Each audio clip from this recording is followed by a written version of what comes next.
Hello there and welcome to the Richie Allen Television Show in association with davidike.com and Beyond Vision Media. My name is Richie Allen.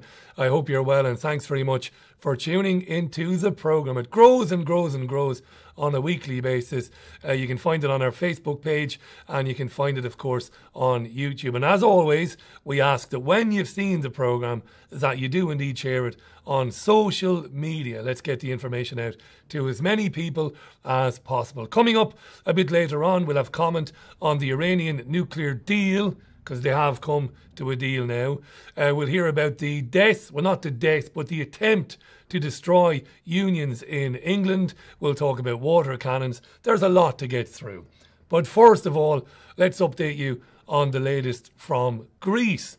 Now on Wednesday night, the Prime Minister of Greece, the Prime Minister of Greece, Alexis Tsipras, basically secured support in the Greek Parliament for to accept the terms of the bailout put forward, of course, by the Greek creditors, or the creditors of Greece.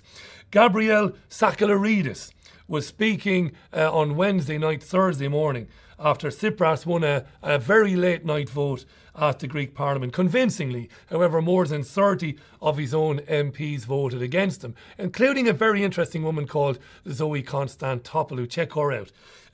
She's basically described the whole thing as a coup. We'll get to that in a minute. The vote means that the government lost its majority, but is expected to survive.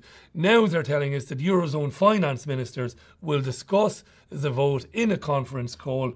And on Wednesday, the European Commission proposed a €7 billion bridging loan to help Greece pay debt interest due in several days from now. And that's the extraordinary thing about all of this, which many people don't know. The Greek people will never see any of this money. The money they're getting is actually to go and pay interest on other debts. It's truly extraordinary. While it was going on in Athens last night, Wednesday night, I should tell you, we record this on Thursday, but you probably gathered that by now anyway. Let's be honest about it. There were sporadic outbursts of violence in Parliament Square in Athens, as you can see right now, because I think that maybe, just maybe, slowly but surely, the Greek people are waking up to the reality of what has happened to them and to the reality that they don't live in a democratic country any longer. And I'll tell you more about that in a couple of minutes. Jeroen Dijsselbloem, he's been laying out the holdings of the proposed Greek privatisation. This is the 50 billion, which they can't even find, by the way. Greece is struggling to find assets that are worth 50 billion. They've lost so many assets in the last couple of years already. But he is talking about the privatisation that will be sold off as follows, and I quote, "It is still going to be an independent fund valued at €50 billion, which can be airplanes, airports, infrastructures, and most certainly banks." And Bloomberg has quoted Dijsselbloem as saying, "They will be brought in with the target to privatise those in the coming years, but we will take our time for that," whatever that means. "We then hope for proceeds of €50 billion, but that will be clear later on." And he went on to say, "The banks first have to be refinanced from the aid programme, but after that, I take it they will be worth money, and then we can sell them." And we found a funny insert of a Simpsons cartoon. You can see it there. I don't know when that cartoon went out, but it talks about selling Greece on eBay. They might as well do that. The Greece's creditors are saying that these proceedings will basically lower Greece's national debt. I've gotten into in great detail in recent television programmes here what that debt really is and where it really comes from. In other words, what they are doing is liquidating piecemeal Greece. They're liquidating the country piecemeal to repay creditors. It's a coup, as Zoe Konstantopoulou has been saying time and time again in Greece. She's going to leave Syriza now. Her position is untenable. She's been the Speaker of the Greek Parliament, a member of the Syriza party. But so outspoken as she's been about all of this, undoubtedly she's going to have to leave. The proceeds from the third Greek bailout will not reach the Greek people at all, but Greece will have to sell itself in pieces to top off their creditors' funding needs. My colleague, when I say my colleague in the independent media, an old friend of mine, Alex Jones from Infowars.com, he's been talking about this on his programme this week. Take a look. Despite how the people voted, and the infrastructure is being handed over to Goldman Sachs, JP Morgan, and others that control the EU. The EU is designed to take over nations and bankrupt them. It was Goldman Sachs and others that helped get Greece into the euro and lied about the debts to, again, position them. This is economic conquest in their own words. This has come out in the Economic Forum minutes. It's come out in the World Bank and IMF documents. This is a predatory fact. Yes, it's true that the country had socialist politicians put into power to maneuver them towards being dependent. But the lion's share of the debt is derivatives they've been signed on to. So the point is they will never emerge from economic bondage if they're unable to self-determine. So now their vote of the people in the birthplace of people power, Greece, has been overrun and overruled, and it's not even really in the news. Or it's a footnote in the Wall Street Journal or a footnote in AP. Oh, overnight a deal was struck for the entire infrastructure, the national parks, the islands, the airports, the roads. It'll all now be in secret meetings given away at pennies on the dollar as a direct tax by the banks. And capital controls for 6 months. Oh, and direct taxes out of your paycheck to private banks. This is direct payment to the mega banks. What did they call for 3 years ago at Davos? London Independent headline. Soros and others want $100 trillion a year liquidity. Now, Alex is right about Soros, by the way, George Soros. Don't take my word for it. Look it up yourself. It's all there. Use any of the search engines. You'll find this information buried on mainstream newspaper websites and the like. It's a hostage situation. They want regime change and they want Tsipras out, not because Tsipras was any thorn in their side really, but they want eventually any semblance of opposition or resistance to be gone. Remember what they did. They forced the shutdown of the Greek banks and they said you can only have €60 a day. Imagine that happened in Britain. Imagine it happened in the United States of America. What would you do about it? This was done to terrify the Greek people into accepting the terms of this bailout. And the terms are, by the way, that we will strip mine every last thing of worth in your country and give it to our friends. That is what this is all about. But it was also about forcing the Greek people and European people at large, the wider European people, to accept that their way of life has to change. Tsipras has said it himself. He has said, I don't believe in the deal, but I'm willing to implement it and I will assume responsibilities. By what? What does that mean? That you will leave? Well, it's obvious he's going to leave. His position is untenable. What's he going to do then? He's going to go and work for a firm in London or in Germany or in France or somewhere. Maybe not in a month or 2 months' time, but 6 or 7 months' time. Let's see where they end up, Varoufakis and Tsipras. The Greek people should be reeling. Maybe they are reeling. Maybe they're finally figuring out exactly what's happened to their country. Because Greece, as a sovereign nation, no longer exists. And Tsipras has said that word for word. You know, it's about making Ireland and Spain and Portugal and Italy. Maybe it's about making those people think we're lucky. We're lucky to have avoided this. No, you're not, because it's happening in your country right now. And it's going on in Ukraine. Let's talk about Ukraine for a minute. This week, we learned the details of the fire sale of Ukraine state assets to American companies. Their Prime Minister, as you know, Arseniy Yatsenyuk, he's been calling on American companies to buy their assets. You couldn't make it up, this. You know, I couldn't understand, but let's pretend I could understand if they put these things up to bid, if they put these companies or these assets out for tender. No, to American companies exclusively. What's going on? More than 300 strategically important companies are on offer to America including coal mining industries, agriculture and seaports. Take a look. A country is up for sale. Ukraine's Prime Minister Arseniy Yatsenyuk has called on American investors to buy the country's state assets, especially in the energy sector.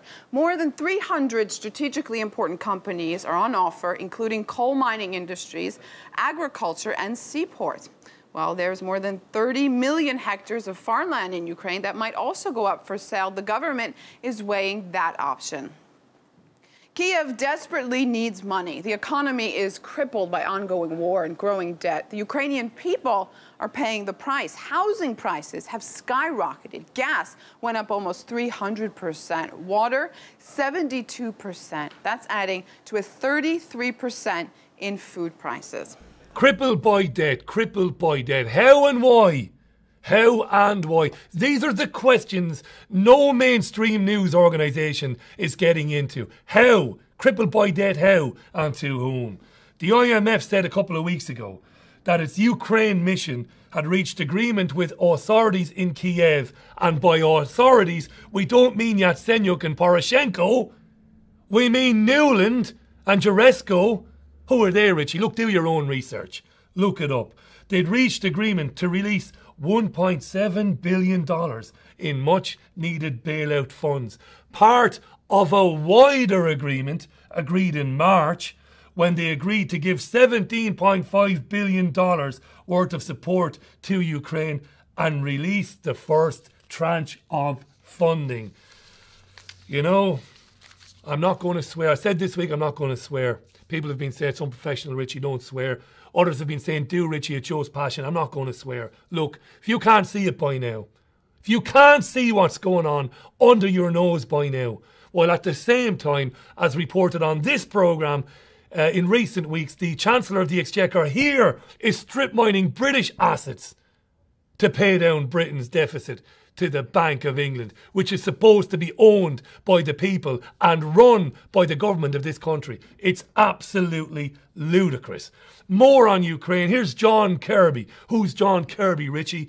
He's the State Department spokesperson, talking about Arseniy Yatsenyuk's recent visit to America and how they're going to begin to sell off those corporations to, excuse me, those assets to the US. John Kirby. Ukraine. U.S. private sector leaders will have the opportunity throughout the day to discuss efforts to improve the business climate in Ukraine, and Ukrainian government leaders will also share their progress on the implementation of their robust economic reform agenda and detail their vision for Ukraine's economic future. I worry about using terms like treachery. I worry about using terms like extraordinary. I'm a professional broadcaster. I've been doing this off and on for years. They say don't keep saying the same things. Change it up. Use different phraseology. I can't, because it's treachery. You know, and people don't give two, I'm not going to say it, people don't care. Why don't people care? I've been speaking to a number of people about this over the last couple of weeks. I've been speaking to a great friend of mine, a neighbour of mine, who's an old trade unionist. We'll get to trade unions shortly. I've been speaking to Hayden, Evil Marty, everybody. Why don't people give a flying F? Why don't they? And you know the term that keeps coming back over and over again? Bread and circuses, bread and circuses, bread and circuses. What does bread and circuses mean? This will tell you. Have a look. In ancient Rome, this area would have been filled with massive civic buildings, including a wheat distribution center, where the citizens of Rome could get free wheat once a month. It was all part of the empire's plan to keep its people under total control, fat and happy. The Romans had a very interesting expression, panem et circenses, which means bread and circuses. Basically, they fed the people and entertained them. As the Roman world grew more violent with constant wars and revolts, food distribution and theaters like this one would no longer keep the people happy. So the empire had to amp up their entertainment with unbridled violence. And gladiator games were the perfect way to satisfy the public's bloodlust. They were financed by senators, emperors, and wealthy Romans looking to curry favor with the public. Right. I'm not saying that we're going to end up with people fighting to the death. Right? I'm not saying that. But are we far from it? Have a look. Motherfucker, follow the nigga around, dude. That's real. True shit, y'all. Fuck these feds, redneck, racist motherfuckers. I don't wanna run no more, but I know that if I stop, I'll be another nigga headed to heaven, hanging with Pop. These motherfuckers look at me like I'm a slanger, making threats to my family, dog. I'm in danger. Who do you call when these agents want you? To me, that's about the lowest form of human behaviour. That's not too far from a couple of guys outside a pub on a Friday night. But you've put a cage around it, you've put a referee in there, and you've got a baying mob screaming things like break his effing neck and break his effing nose. That's as low as it gets. To me, my opinion, I have friends who like this sort of thing. I don't like it at all. Are we really that far away from giving these guys weapons? How long before we give them those sticks that Bruce Lee used to use? I don't know what they're called. Kiwi sticks. I don't know what they're called. Or sticks or something like that. How far away are we from that? And that's what this is about. Your massive football matches, your X Factor on television, The Voice in Britain, all of that. Bread and circuses, bread and circuses, bread and circuses. Read The Running Man, which is a book written by Stephen King under the alias of Richard Bachman. It's one of the most amazing futuristic dystopian future books I've ever read in my life about where we're going with entertainment, with infotainment, with entertainment as a means to subjugate people and where it might eventually lead us to. What's the point, you know? I was thinking today, I was talking to Hayden and Marty before coming on air today. I'm nobody and I represent nobody.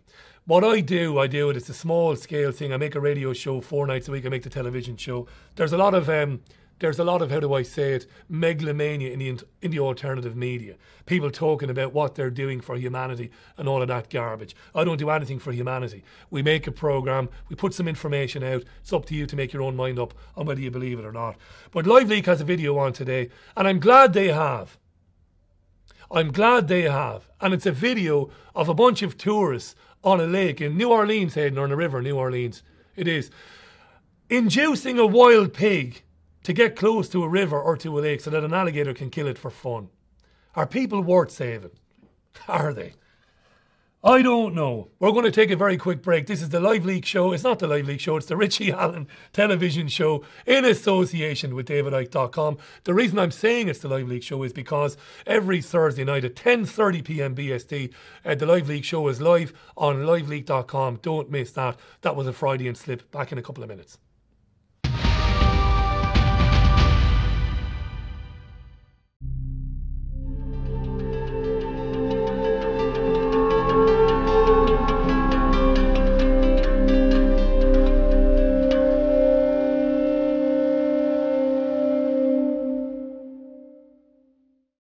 Attention small business owner, when is a box more than just a box? No!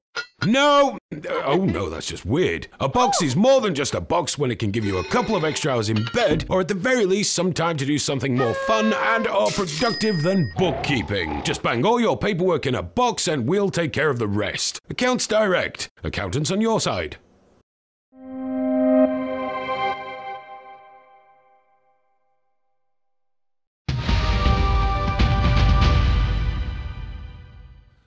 Welcome back to the Richie Allen television show in association with Beyond Vision Media and DavidIke.com. Remember, I present a radio programme live from Manchester 4 nights of the week, Monday through Thursday. Check out RichieAllenShow.com. Before the break, I mentioned Live Leak. Go to LiveLeak.com and check out DavidIke.com/headlines. Big story this week here in the United Kingdom is this government's continuing attack on freedoms. And I mean it. It isn't a cliche. The Business Secretary, Sajid Javid is his name. Is that him there? Yep, it is. He announced this Wednesday an historic attack on trade unions in this country. And how they've gone about this is they've relied heavily on the example of transport workers picketing and causing chaos. And yes, if you work in a shitty job where you get paid shitty wages and you wear a suit to that job and you carry a briefcase and you're stuck on a tube for an hour in London with people who don't give a shit if you live or die. That's how suppressed we've become by the system. Yes, you might get well cheesed off when transport workers strike even, of course. But there are good reasons why these people strike, and there are good reasons why unions exist. What they want to do here, and I'm not making any of this up, is they want to criminalise picketing, permit employers to hire strike-breaking agency staff. Listen to that again! They want to give employers permission to hire strike-breaking staff. Scumbags with no necks. Lunatics. The sort of lunatics who stand outside cages screaming at people to break people's effing noses. To come along and break up strikes. Holy God. Have we gone back to the 1980s? Oh, it's worse than that. Bear in mind, union membership is down in this country. It's at an all-time low. 1 in 4 now in unions, as opposed to, I don't have the figures to hand, but vastly more people in years gone by were members of unions. These reforms are terrible. They really are. One of the proposed elements of this is that you've got to give 2 weeks' notice to your employer so that they can bring in agency staff. What's the point in going on strike if you've got to give them 2 weeks' notice so they can bring in a replacement for you? It's insane. It's insane. It's Orwellian. It's draconian. There's nothing more scary than that. And you know what? And if you're watching this and you're one of those idiots that works a dead-end job where you get 50 or 60,000 pounds a year in London, you have no time to spend with your family, you're lucky if you've got 4 hours free at the weekend, and you think you're doing well. You ain't. You know who the biggest supporters of anti-austerity marches are? You know who the biggest supporters of NHS and doctors' rights are, and teachers' rights? They're union workers. Unionised workers are the greatest supporters of other people's rights. So when they come for you, and you didn't bother your arse supporting unions, remember this day, remember the 15th of July, well, it was on Wednesday, 2015, when they said, we're coming for unions. And you sat on your smug fat arse and thought, great, I won't be stuck on a platform some morning in Clapham Junction anymore, you moron. Natalie Bennett of the Green Party, I don't agree with her on a lot of things. I don't believe in climate change or in global warming, but she's right on unions. Have a listen to Natalie. Hi, tonight I'm looking forward to speaking at a seminar in Parliament commemorating the Tolpuddle martyrs organised by the TUC. But we won't be looking back into history. We'll be looking at the here and now in Britain, a situation where we see trade union rights once again under attack. And they're under attack from a government that, ironically, has the support of just 24% of eligible voters. You couldn't call that a mandate to slash away union rights, to stop workers organising against the power of management, standing up to management, standing up for their rights. The fact is that it's not only the workers of Britain who need unions. Britain needs unions. Strong unions that can start to reverse our low-wage culture, deal with the fact that the wage share, the amount of GDP that's going into wages, is at a record low, can stand up for safety, health and safety at work, which isn't a dirty word, it's an essential. Everyone should be able to go to work and be certain that they're able to get home in the evening safely. We need strong unions. I'm very happy to stand up for strong unions. It's great to see that, for example, the City Sprint workers are getting organised, the bicycle couriers in London, freelancers are getting organised with a new union. Unions are going forward. We very much need them in Britain, and the Green Party backs them. What this is really about is about criminalising and removing dissent. We live in a country where you need to get permission to protest. Not making that up, you do. You must contact your local authority to tell them you plan to protest. It's laughable. Often you're getting permission from the very people you plan to protest against. And while you're protesting the criminal behaviour of those you elected to power, the police who should be investigating them are investigating you and infiltrating you. And as I'm going to show you now, often using the passports or getting passports of people who've died, namely children, to create false identities, to infiltrate protest groups. Remember this? Tonight, the Metropolitan Police stole the identities of dead children for their use by undercover officers. The Guardian newspaper says that up to 80 fake passports were issued so that police could infiltrate protest groups. The paper says parents were neither consulted nor informed about the practice. In a statement, Scotland Yard has said a formal complaint has been received which is being investigated by the Directorate of Professional Standards, and we appreciate the concerns that have been raised. We can confirm that the practice referred to in the complaint is not something that would currently be authorised in the Metropolitan Police Service.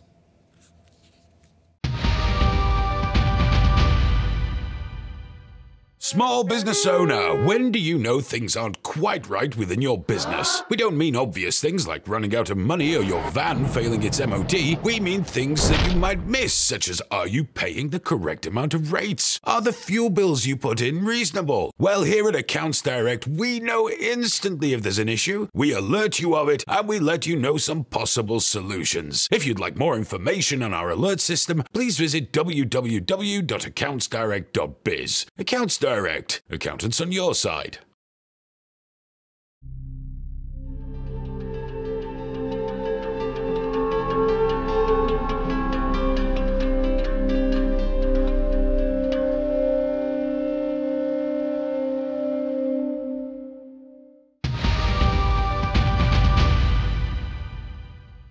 Welcome back to the programme. This is the Richie Allen television show in association with DavidIke.com and Beyond Vision Media. I'm Richie Allen.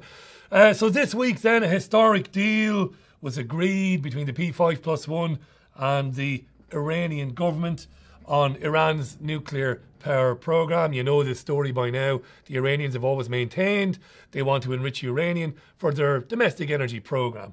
The West hasn't always believed that. And they've been wrangling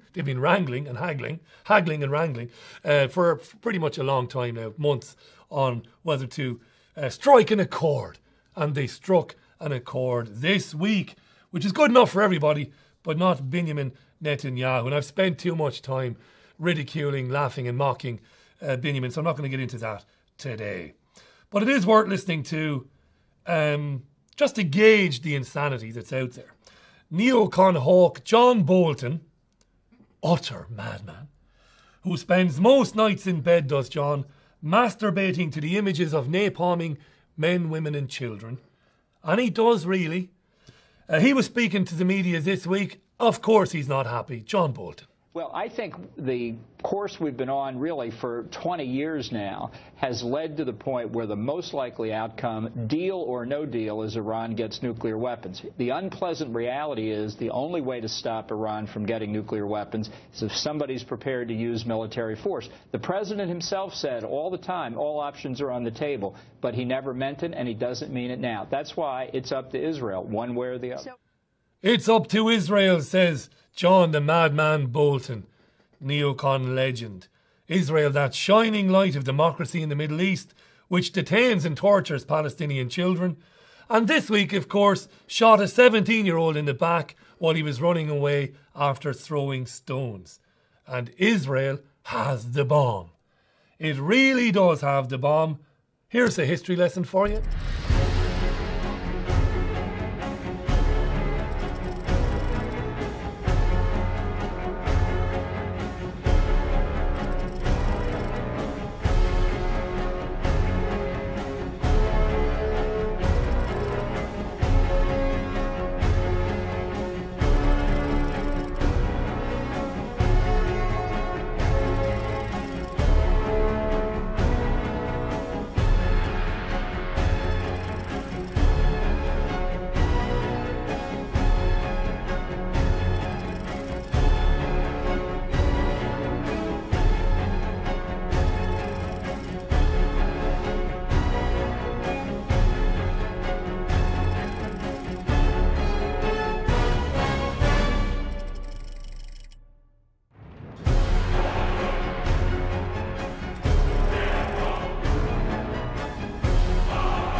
And as I mentioned on the radio show this week, documents released by The Guardian in the year 2000 showed that in the mid-1970s, Israel was negotiating with the apartheid regime of South Africa to sell them the bomb, or the means to make a bomb. Look, just for the sake of the fact that there will be people watching this programme, I'm sure of it, who don't really or don't often hear the radio programme, my stance on Israel has never changed. A two-state solution based on the pre-June 1967 borders, Israel and Palestine side by side. I have nothing against the Israeli people. I never have had. In fact, you find, as you travel around the world as I've done, the Jewish men and women around the world are just as appalled at the behaviour of their governments, their successive governments, and what they do as you and I are. But as I say time and time again, every one of our countries is as corrupt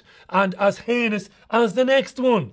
Whether it's Iran, Israel, the United States or Great Britain, it doesn't matter. And I'm going to leave you on that bombshell because it isn't a bombshell at all. Before I leave you though, it's been brought to my attention that a television programme called 60 Minutes, broadcast in Australia, is planning this weekend, and I'm sure if you don't see it in Australia, you will see it online, to do an expose on child sex abuse here in the UK. Historic paedophilia committed by the captains of industry, famous politicians, leaders, presidents, prime ministers, all of that. So I'm going to leave you with that, so you'll see that playing out. In the meantime, thanks for watching the programme. Do share it. Check out the Live League show on liveleague.com, Thursday at 10:30 p.m. Check out richieallenshow.com and davidike.com/headlines. Leaving you with this clip from 60 Minutes. Until next week, bye for now. Britain's biggest ever scandal is about to explode. I just said to him that I think he's been taken by someone high up. And what did that senior policeman say to you? He said to me, you keep saying things like that, you could get hurt. On 60 Minutes, a special investigation. Cabinet ministers, lords, spies, even senior police. Into a terrible cover-up. We think then I was about 8. That goes all the way to the top. Were you stopped from arresting him? Yes. What were you told? That the decision had been made higher up the chain. For the first time, exposing the dark secrets. Why didn't somebody just step in? Of Britain's most powerful men. You believe still that the majority of children at the age of 10 can communicate their consent to a sexual act? Yes, I do, yes. I felt afraid to say no. But if they were traumatised, they wouldn't have gone along. You see, that's another lie that pedophiles spin. Believe me, they are traumatised. And how the chauffeur to Australia's High Commissioner... This is where we lived. ...holds the key. Has his body ever been found? No. I smell rats of the highest order. This is the story... I think the genie is out of the bottle. ...that will rock... I don't think we should talk in this emotive fashion. the British establishment. You don't forget those faces. No way. Sunday, after The Voice.